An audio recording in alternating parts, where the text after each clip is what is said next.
En des temps de chaos et d'incertitude, lorsque les voix de la peur résonnent plus fort que les murmures de la foi, il est un chant ancien qui parle encore puissamment au cœur humain, le psaume chapitre 46. Ce psaume intemporel a soutenu rois, prophètes et croyants à travers des tempêtes visibles et invisibles. Il fut chanté lorsque les puissantes armées d'Assyrie encerclèrent Jérusalem, lorsqu'Ézéchias pria pour la délivrance et lorsque Martin Luther fit face aux dures épreuves de la réforme, déclarant « C'est un rempart que notre Dieu ». Aujourd'hui, ce même psaume devient notre refuge. Il nous rappelle que, quelle que soit l'obscurité de la nuit, la férocité de la bataille ou la force des moqueries de l'ennemi, Dieu reste notre refuge et notre force, un secours très présent dans la détresse. Ainsi, alors que nous parcourons ce message, redécouvrons ce que signifie réellement de rester inébranlable en faisant confiance au Seigneur des armées qui est avec nous et au Dieu de Jacob qui est notre refuge. Chaque fois que les chrétiens rencontrent des difficultés, nous nous tournons presque toujours vers les psaumes. Dans les psaumes, nous trouvons des mots pour décrire ce que nous ressentons. Nous comprenons que nous ne sommes pas seuls dans notre épreuve. Dans les psaumes, nous découvrons qu'il y a de l'espoir au milieu de la tempête. Nous lisons les psaumes et nous trouvons notre histoire écrite avant même qu'elle ne se produise. Il est étonnant que le premier livre publié par les puritains ait été le Psalm Book, imprimé en 1640. Il ne leur était pas possible d'imprimer toute la Bible, alors ils ont imprimé les psaumes. Interrogés sur la raison pour laquelle ils avaient imprimé cette portion des Écritures plutôt que d'autres, un auteur a répondu qu'il n'existait aucune autre collection qui englobe aussi bien l'étendue de l'expérience humaine et la merveille de la réponse de Dieu à cette expérience. Les puritains avaient besoin d'une telle préparation. Ni les difficultés qui leur étaient imposées durant ces premières années, ni la rigueur des éléments, la rareté des provisions, les visites régulières de la maladie et de la mort, les attaques des ennemis, la trahison des amis ou la faiblesse du péché dans leur propre cœur et esprit. Rien de tout cela ne les surprit ni ne les laissa sans défense, car ils avaient déjà tout lu dans les psaumes. C'est pourquoi, lorsque nous avons réalisé ce nouveau livre dont je vous ai parlé, tout ce livre est sur les psaumes. Ce sont les psaumes qui protègent. Les psaumes sont ceux vers quoi nous nous tournons lorsque nous traversons des moments difficiles. La simple lecture des psaumes apporte des bénédictions, sans commentaire, sans message ni leçon. Mais lorsque nous approfondissons ces psaumes et que nous cherchons la raison de leur écriture, la bénédiction est doublée et nous ne pourrons plus jamais lire les psaumes sans nous souvenir de tout ce qui s'est passé pour les faire écrire. C'est le cas de notre psaume d'aujourd'hui. Pour le comprendre, nous devons remonter à une période de l'histoire d'Israël où les choses semblaient très sombres pour le peuple de Dieu. C'était en l'an 701 et Sennachérib était roi d'Assyrie. Sennachérib était un expansionniste et menait la redoutable armée assyrienne à travers la Syrie, en Israël et vers le sud jusqu'à Juda. Au moment du déchaînement de Sennachérib, Ézéchias était roi de Juda. Il était assisté par les prophètes Michée et Isaïe qui lui enseignèrent à faire confiance à Dieu et à faire ce qui est juste. Le roi Ézéchias mena le peuple de Juda dans un grand réveil. Il rétablit la Pâque, il réinstaura le temple comme lieu central de culte et il rappela le peuple à l'obéissance envers Dieu.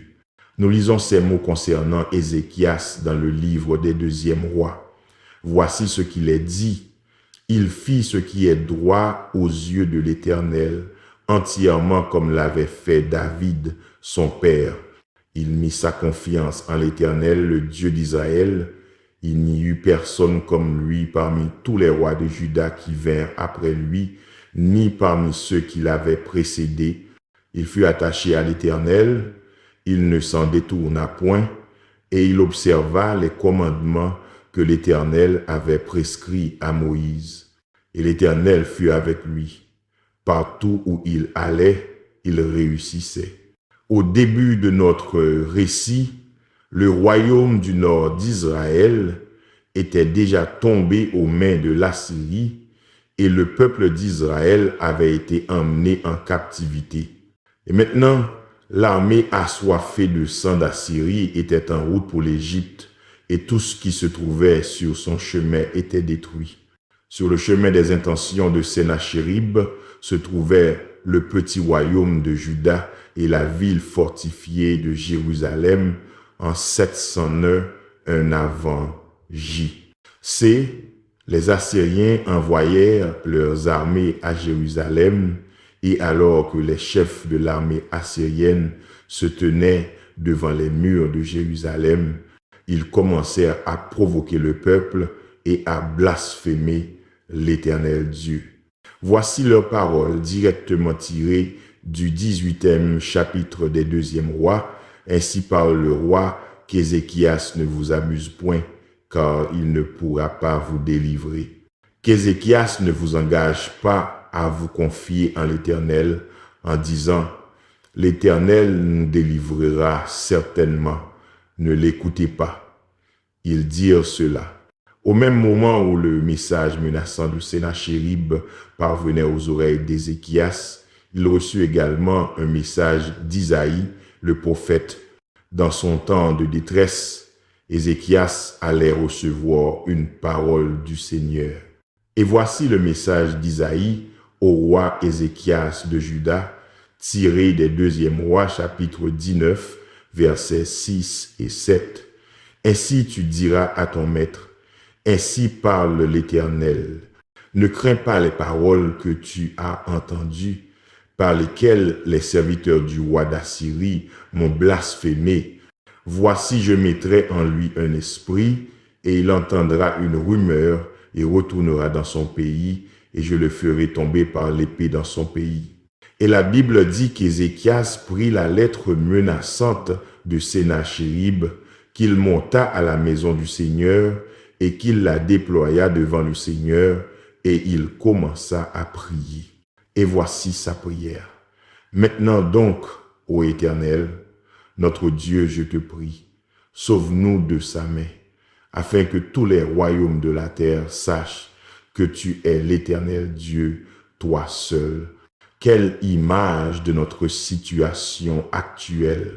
D'un côté, nous écoutons chaque jour les voix de la peur et de l'effroi. Le virus de la peur a été presque aussi dangereux que le coronavirus lui-même. Et lorsque nous laissons ces paroles de peur nous contrôler entièrement, nous sommes paralysés, immobilisés et rendus inutiles à Dieu et à ceux qui attendent de nos espoirs et aide. Mais d'un autre côté, il y a la voix de Dieu, ou dans ce cas, la voix d'Isaïe parlant pour Dieu.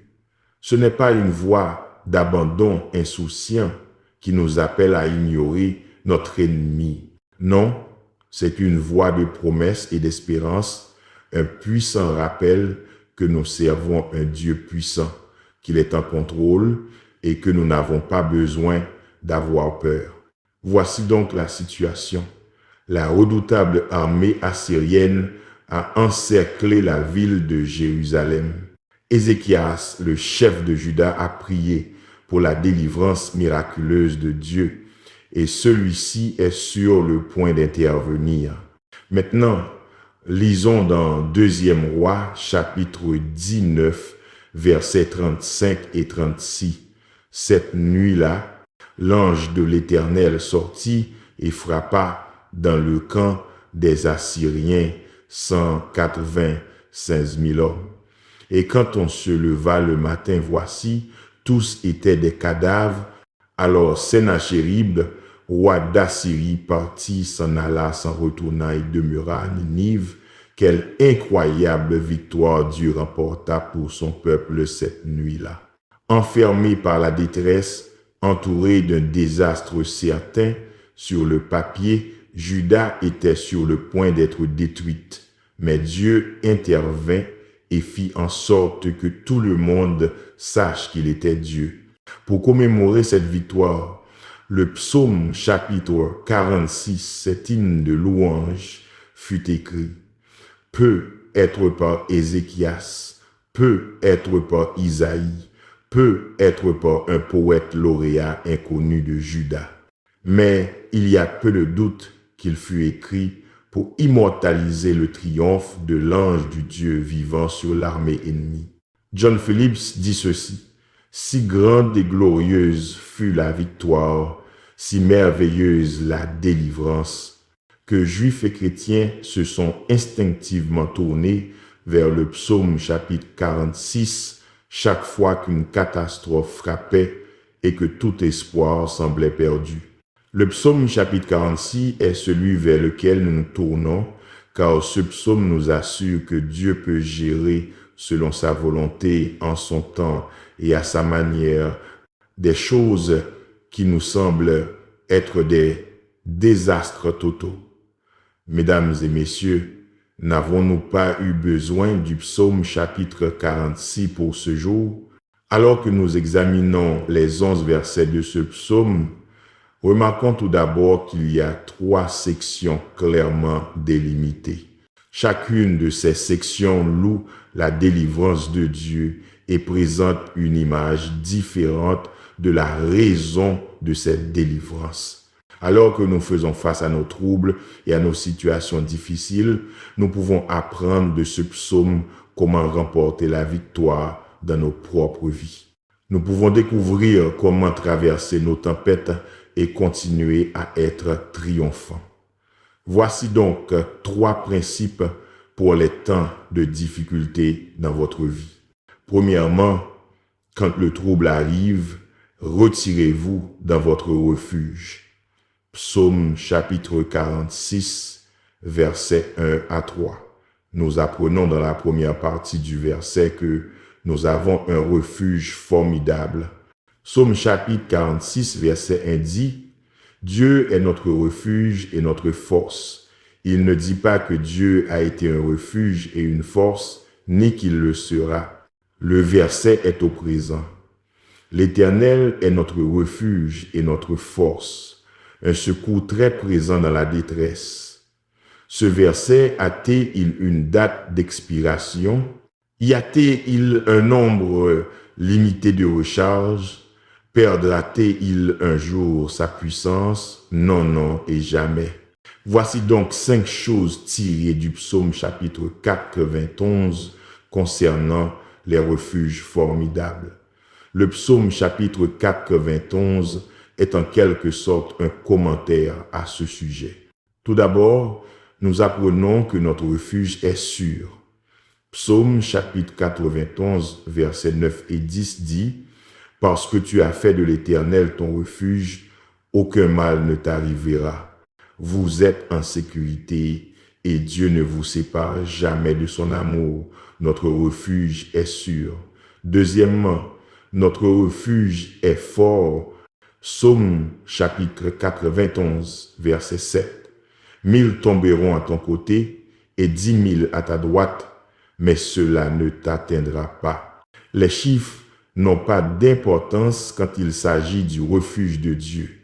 Dieu et vous êtes plus grand que toute force opposée. Notre refuge est sûr, notre refuge est fort. Troisièmement, notre refuge est sécurisé. Psaume chapitre 91, verset 5.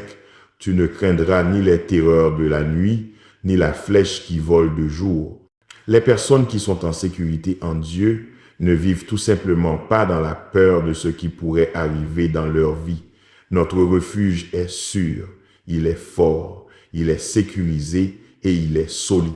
Remarquez le psaume chapitre 91, verset 2.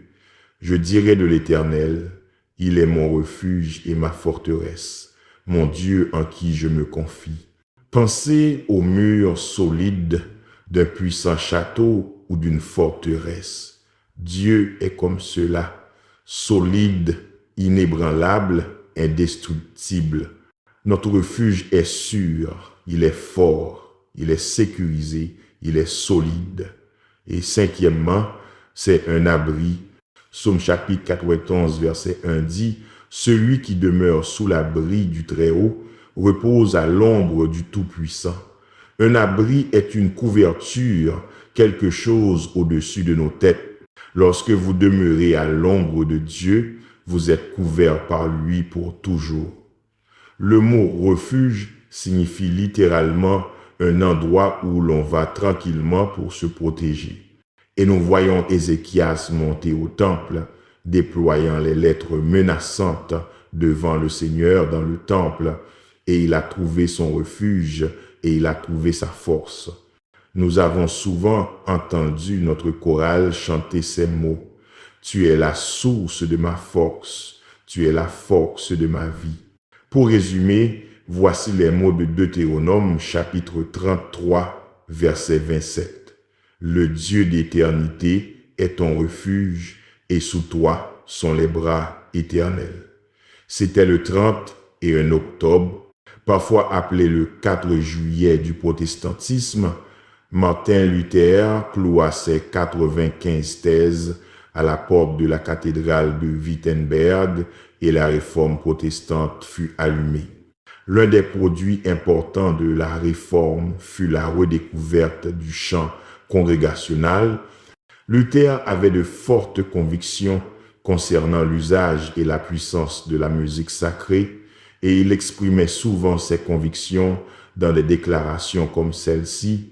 Si quelqu'un méprise la musique, comme le font tous les fanatiques, je n'ai aucune sympathie pour lui, car la musique est un don et une grâce de Dieu, non une invention des hommes.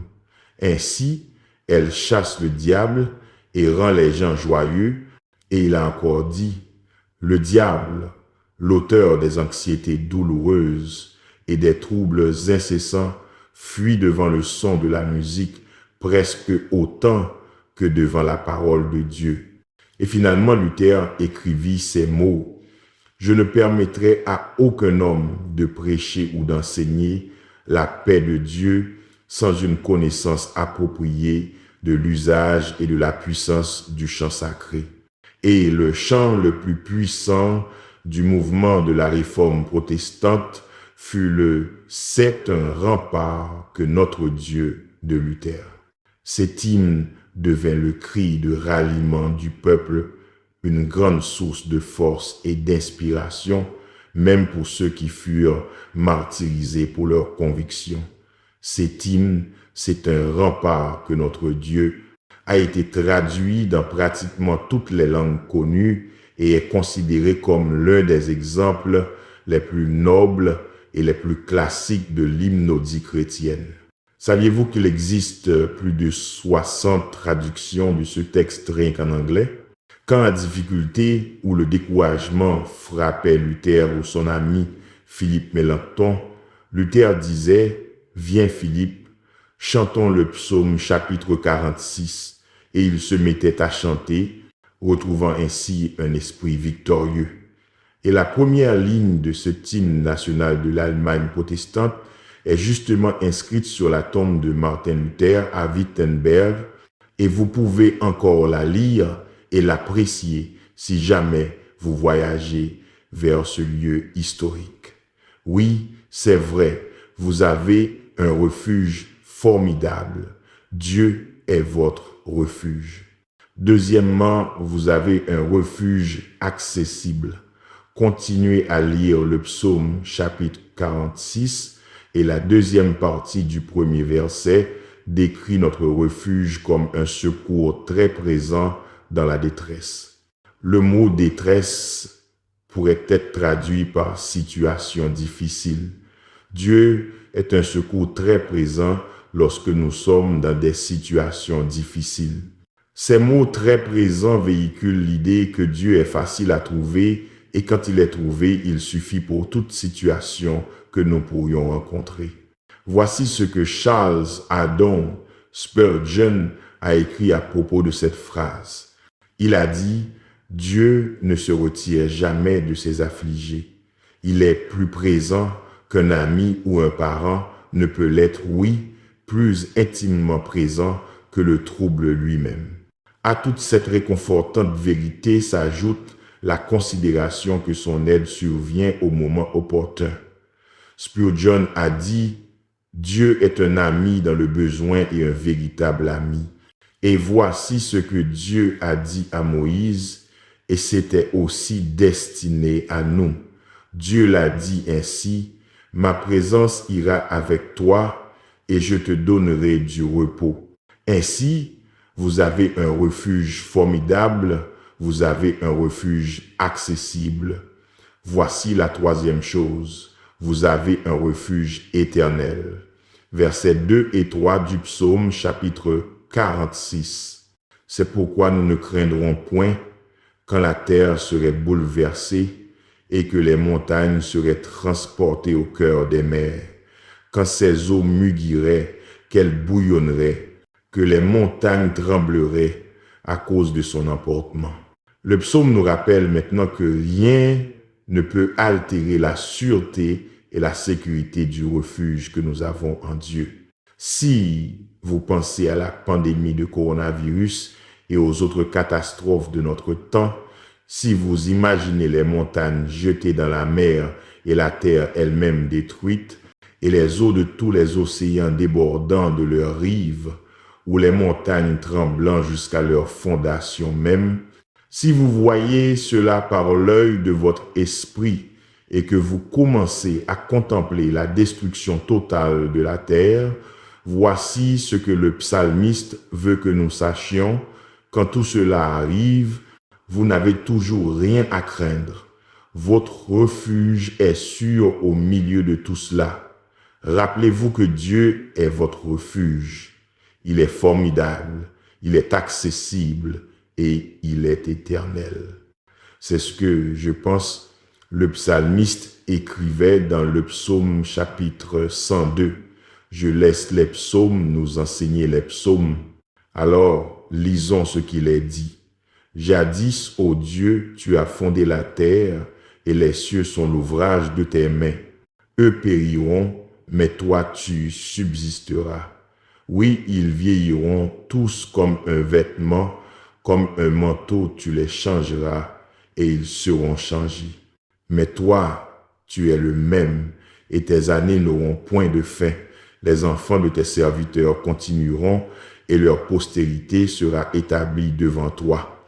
Quand tout ce qui est décrit arrivera, quand le monde changera, quand tout ce que nous connaissons comme réalité ne sera plus la réalité, il y a une réalité, et cette réalité est le Dieu Tout-Puissant. Il est le refuge éternel. Ainsi, la première section de ce psaume nous enseigne que lorsque le trouble survient, nous devons nous retirer dans notre refuge. Nous devons aller vers Dieu et nous cacher dans son abri. Mais voici la deuxième chose dans les versets 4 à 7. Quand le trouble arrive, redécouvrez votre force. Psaume chapitre 46, versets 4 à 7. Voici la première partie de cela. Quelle est votre force? Vous avez un pouvoir en vous. Écoutez le 4e verset du psaume chapitre 46. Il est un fleuve dont les courants réjouissent la ville de Dieu, le sanctuaire des demeures du Très-Haut. Et remarquez de quoi il s'agit. Chaque fois qu'une ville antique pensait qu'elle pourrait être captive dans sa propre ville, elle craignait par-dessus tout que l'approvisionnement en eau ne soit coupé de l'extérieur des murs. Ainsi, lorsqu'Ézéchias réalisa que les Assyriens approchaient de Jérusalem, il prit grand soin de s'assurer que la ville serait protégée. Dans la vallée du Cédron, à l'extérieur de Jérusalem, il y a une source profonde appelée la source de Gihon. Cette source était l'approvisionnement en eau de Jérusalem et devait être protégée. Ézéchias redirigea donc les eaux de la source à travers un conduit de 1777 pieds de long, taillé dans la roche solide. Grâce à ce conduit, Ézéchias put dévier l'eau de la source de Gihon vers un réservoir situé à l'intérieur des murs de la ville de Jérusalem. Le projet de conduit fut réalisé avec une telle précision que les Assyriens ne le découvrirent jamais et ne surent pas qu'au milieu de la ville fortifiée, avec leurs ennemis de tous côtés, le peuple disposait d'une source d'eau qui ne tarirait jamais.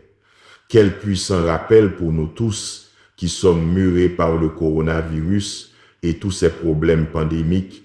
Nous avons une source d'approvisionnement qui est en nous. Au milieu du trouble, nous comprenons de quoi il s'agit lorsque nous lisons le Nouveau Testament.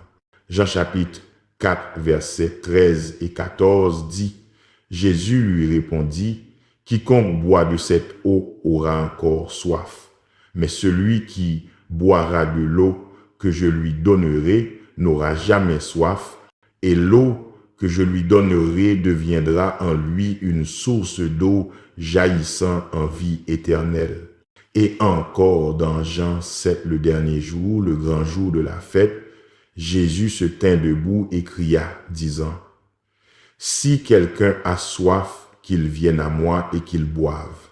Celui qui croit en moi, comme l'a dit l'Écriture, des fleuves d'eau vivent couleront de son sein. » Ainsi, nous avons une puissance secrète en nous. Le Saint-Esprit est en nous. Au milieu de tout ce stress, de toutes ces difficultés, si nous connaissons Dieu, nous avons une fontaine d'eau vive en nous et nous pouvons compter sur le Saint-Esprit. Mais deuxièmement, nous avons une personne secrète en nous. Ici encore, des versets 5 à 7 du psaume, voici ce que le psalmiste a écrit.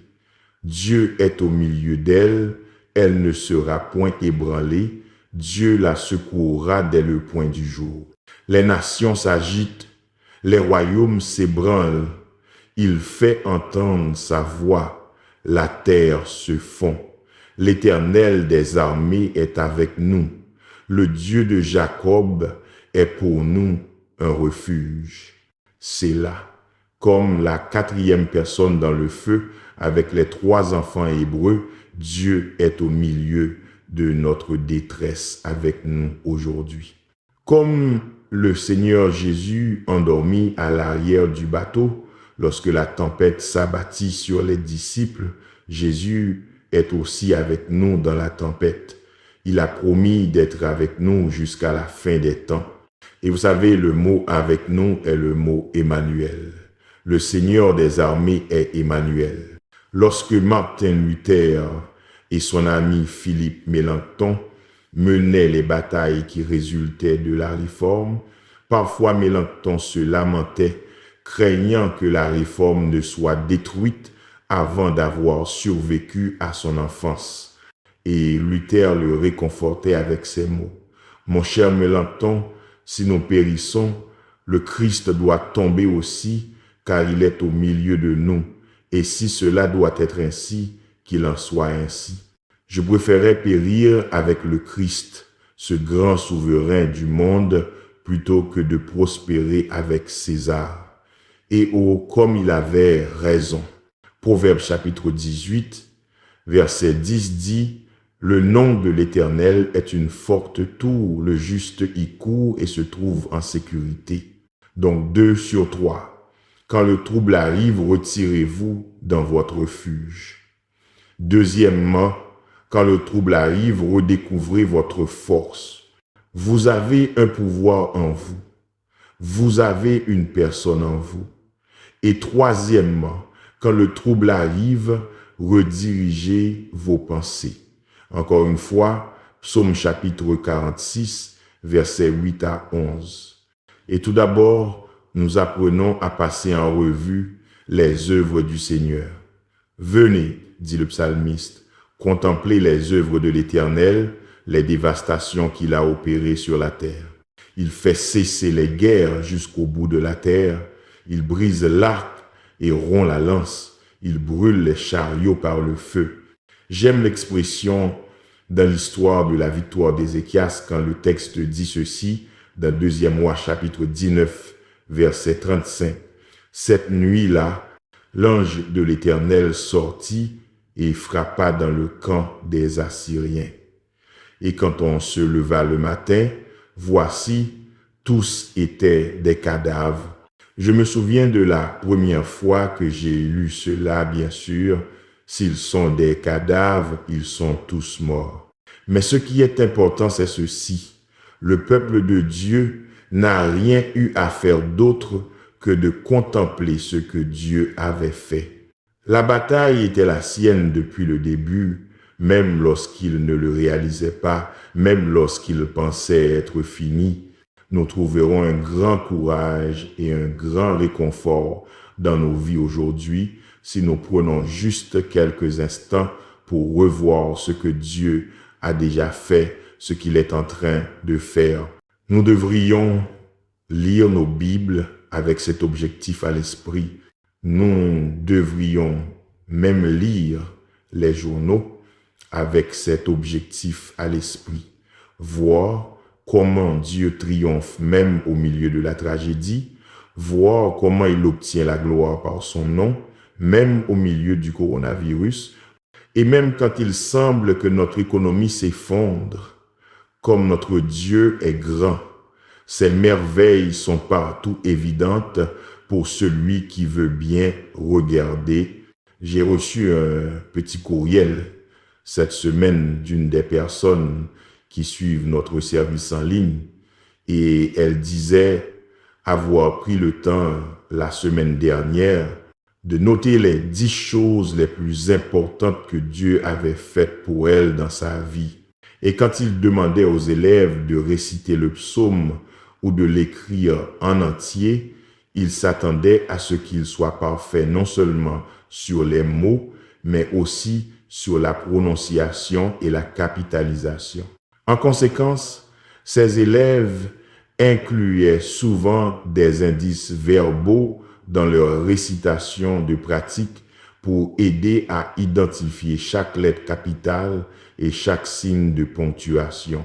Par exemple, grand D, Dieu est notre refuge et notre force, virgule, un secours, très présent dans la détresse, point. Gordon et les autres garçons ne comprenaient pas la valeur de l'enseignement du docteur Gabelin pendant leur année de Bible avancée. En fait, ils se plaignaient à quiconque voulait les écouter des attentes exorbitantes du directeur. Ils se plaignaient à tout le monde, sauf à Gabe lui-même, bien sûr.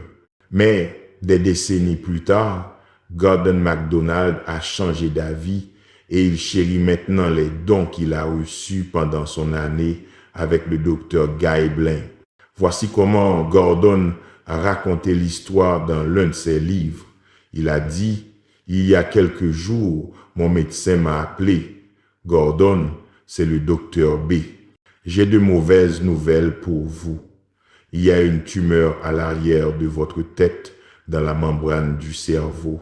Ce n'est pas malin, vous n'en mourrez pas, mais il faudra l'enlever, ce qui signifie une opération et une période de convalescence dans les prochains mois. » Gordon MacDonald a déclaré « J'ai passé toute ma vie à aider d'autres personnes à faire face à des moments difficiles comme ceux-ci.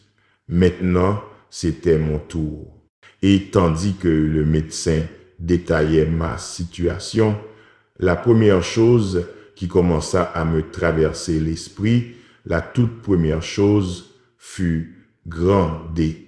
Dieu est notre refuge et notre force, virgule, un secours, très présent dans la détresse, point. Grand C, c'est pourquoi nous ne craindrons point, point, point. Il a dit, quand j'étais adolescent, un homme brillant et pieux m'a gavé d'écriture. On pourrait dire qu'il nous a harcelés avec toute cette insistance sur la ponctuation, l'orthographe et la capitalisation, mais maintenant, son effort porte ses fruits. Le psaume chapitre 46 est la première chose vers laquelle je me suis tourné afin de pouvoir organiser mon monde intérieur et amplifier le travail spirituel que j'aurai à faire dans les prochains mois. Grâce au docteur Gaëblin et au psaume chapitre 46, je peux être inquiet, je peux être prudent, mais je n'ai pas peur. J'espère que c'est aussi la confiance que vous avez dans votre vie. Les gens me demandent tout le temps quoi faire face à la peur qui semble faire rage dans les cœurs. Laissez-moi vous dire, la réponse à cette peur est gronder Dieu. C'est lui qui a promis d'être avec nous. Il est votre refuge, il est mon refuge. Mais cela n'est vrai que si nous connaissons personnellement son Fils Jésus-Christ. La Bible dit que nous venons à Dieu par Christ, qu'il est le chemin, le seul chemin vers Dieu. Et ma question à vous, alors que vous écoutez ce message et que nous clôturons ce service, connaissez-vous ce Dieu par son Fils Jésus-Christ? Avez-vous déjà accepté Christ dans votre vie? Vous êtes-vous déjà, au milieu de vos jours difficiles, incliné devant Dieu et avez-vous dit, cher Dieu, je crois que Jésus-Christ est ton Fils. Je crois qu'il est le sauveur du monde, qu'il est mort sur la croix, qu'il est sorti du tombeau le 3e jour, victorieux de la mort, et je crois qu'il m'a aimé et qu'il veut que je sois sien. Et Seigneur Jésus, je t'accepte comme mon sauveur. Je t'invite dans ma vie. Et quand il demandait aux élèves de réciter le psaume ou de l'écrire en entier, il s'attendait à ce qu'il soit parfait, non seulement sur les mots, mais aussi sur la prononciation et la capitalisation. En conséquence, ces élèves incluaient souvent des indices verbaux dans leur récitation de pratique pour aider à identifier chaque lettre capitale et chaque signe de ponctuation. Par exemple, grand D, Dieu est notre refuge et notre force, virgule, un secours très présent dans la détresse, point. Gordon et les autres garçons ne comprenaient pas la valeur de l'enseignement du docteur Gaëblin pendant leur année de Bible avancée. En fait, ils se plaignaient à quiconque voulait les écouter des attentes exorbitantes du directeur. Ils se plaignaient à tout le monde, sauf à Gab lui-même, bien sûr. Mais des décennies plus tard, Gordon MacDonald a changé d'avis et il chérit maintenant les dons qu'il a reçus pendant son année avec le docteur Gaëblin. Voici comment Gordon a raconté l'histoire dans l'un de ses livres. Il a dit, il y a quelques jours, mon médecin m'a appelé. Gordon, c'est le docteur B. J'ai de mauvaises nouvelles pour vous. Il y a une tumeur à l'arrière de votre tête, dans la membrane du cerveau. Ce n'est pas malin, vous n'en mourrez pas, mais il faudra l'enlever, ce qui signifie une opération et une période de convalescence dans les prochains mois. Gordon MacDonald a déclaré, « J'ai passé toute ma vie à aider d'autres personnes à faire face à des moments difficiles comme ceux-ci. Maintenant, c'était mon tour. » Et tandis que le médecin détaillait ma situation, la première chose qui commença à me traverser l'esprit, la toute première chose fut « Grandez, Dieu est notre refuge et notre force, virgule, un secours très présent dans la détresse, point. Grand C, c'est pourquoi nous ne craindrons, point, point, point. » Il a dit, « Quand j'étais adolescent, un homme brillant et pieux m'a gavé d'écriture. » On pourrait dire qu'il nous a harcelés avec toute cette insistance sur la ponctuation, l'orthographe et la capitalisation, mais maintenant son effort porte ses fruits. Le psaume chapitre 46 est la première chose vers laquelle je me suis tourné afin de pouvoir organiser mon monde intérieur et amplifier le travail spirituel que j'aurai à faire dans les prochains mois. Grâce au docteur Guy Belin et au psaume chapitre 46, je peux être inquiet, je peux être prudent, mais je n'ai pas peur. J'espère que c'est aussi la confiance que vous avez dans votre vie. Les gens me demandent tout le temps quoi faire face à la peur qui semble faire rage dans les cœurs. Laissez-moi vous dire, la réponse à cette peur est grandir Dieu. C'est lui qui a promis d'être avec nous. Il est votre refuge, il est mon refuge. Mais cela n'est vrai que si nous connaissons personnellement son Fils Jésus-Christ. La Bible dit que nous venons à Dieu par Christ, qu'il est le chemin, le seul chemin vers Dieu. Et ma question à vous, alors que vous écoutez ce message et que nous clôturons ce service, connaissez-vous ce Dieu par son Fils Jésus-Christ? Avez-vous déjà accepté Christ dans votre vie? Vous êtes-vous déjà au milieu de vos jours difficiles, incliné devant Dieu? Et avez-vous dit, cher Dieu, je crois que Jésus-Christ est ton Fils. Je crois qu'il est le sauveur du monde, qu'il est mort sur la croix, qu'il est sorti du tombeau le 3e jour, victorieux de la mort. Et je crois qu'il m'a aimé et qu'il veut que je sois sien. Et Seigneur Jésus, je t'accepte comme mon sauveur. Je t'invite dans ma vie. Je me repens de mon péché. Je veux vivre pour toi tous les jours qui me restent. Si vous placez Jésus-Christ sur le trône de votre vie, vous aurez Dieu dans votre cœur et grandez Dieu, il suffit pour tout ce à quoi vous faites face ou ferez face. Et à cela, j'ajoute avec Gordon MacDonald un point d'exclamation. Père, merci pour ce grand psaume. Merci d'être notre refuge. Merci que nous ayons les ressources du Saint-Esprit du Seigneur Jésus dans nos vies. Merci que nous ayons le témoignage de ce que tu as fait dans le passé, de ce que tu fais et de ce que tu feras. Merci que lorsque nous sommes silencieux et que nous savons que tu es Dieu, nous ressentons cette paix incroyable qui nous envahit, qui est décrite dans le Nouveau Testament comme la paix qui surpasse toute intelligence. Père, nous avons besoin de cette paix maintenant dans nos maisons, dans nos cœurs, dans nos familles. Pour tous ceux qui ont prié avec moi pour recevoir Christ, que la paix de Dieu descende sur eux et les leurs, qu'ils sachent que ce Dieu dont nous avons parlé est leur Dieu et qu'il est au milieu d'eux, dans leur famille. Merci d'avoir écouté notre prière. Merci de nous avoir donné cette portion de ta parole pour nous encourager en un temps comme celui-ci. Et maintenant, nous prions pour que la parole de Dieu soit bénie dans nos cœurs. Garde l'ennemi de nous la voler et allons de l'avant dans sa force cette semaine. Je prie au nom de Jésus. Amen. Lorsque le monde tremble, lorsque les montagnes tombent dans la mer et lorsque votre cœur se sent entouré de toutes parts, souvenez-vous de ceci. Dieu est toujours au milieu de vous. Il était avec Ézéchias à Jérusalem, avec Luther à Wittenberg et avec chaque croyant qui a jamais murmuré, arrêtez et sachez que je suis Dieu. Que le psaume chapitre 46 soit plus que de simples mots sur une page, qu'il soit le fondement de votre paix. Peu importe la bataille, le diagnostic ou la peur, le même Dieu qui a réduit au silence les armées d'Assyrie combat toujours pour vous aujourd'hui. Alors prenez courage, levez les yeux et reposez-vous en sa présence, car le Seigneur des armées est avec vous et cela suffit.